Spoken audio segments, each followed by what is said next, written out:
Well, if you ever thought history was boring, you might find yourself changing your mind, especially when you have a Tony-nominated cast bringing the story to life right before your eyes on stage, all while enjoying a delicious dinner, so right? So good. I was a history minor, so I love this stuff. And we have John Adams, Benjamin Franklin with us today, and at least a few of the guys that play them in the Alhambra Theater here to tell us about musical 1776.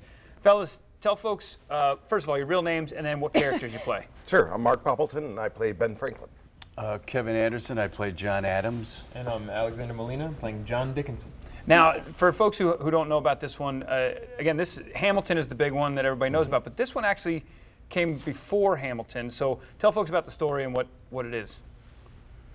Well, it was kind of the Hamilton of its day. I think it opened in the 1970s, mid-70s, and basically takes place in the Congress with all our original forefathers and discussing independence and trying to get the Declaration of Independence written, and all the discussions and arguments that kind of created the red and blue lines even way back then.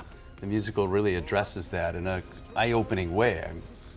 Things I didn't even realize until I read the musical and listened to the music, so it's nice.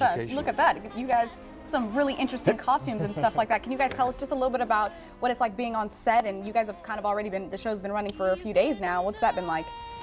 Oh, it's been great. The audiences are loving it. I think there is so much humor in it. Yeah. It gets really heated. The arguments between the politicians gets really heated, and then it gets broken with sometimes song, but a lot of comedy.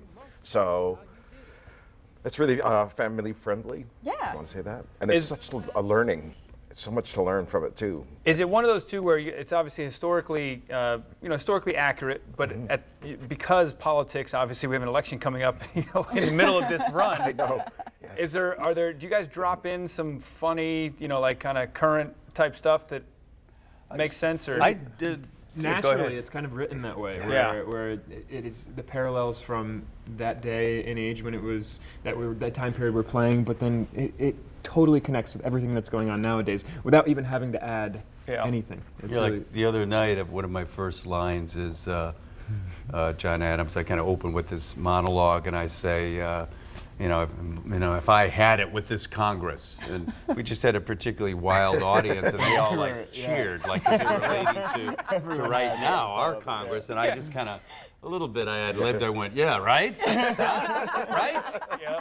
And they kind of dug off that. So the play does have some kind of buoyancy to run with it a little bit. I mean, we don't ad-lib so much, but it does have a relevancy to now, which is pretty cool. Sadly, not much has changed.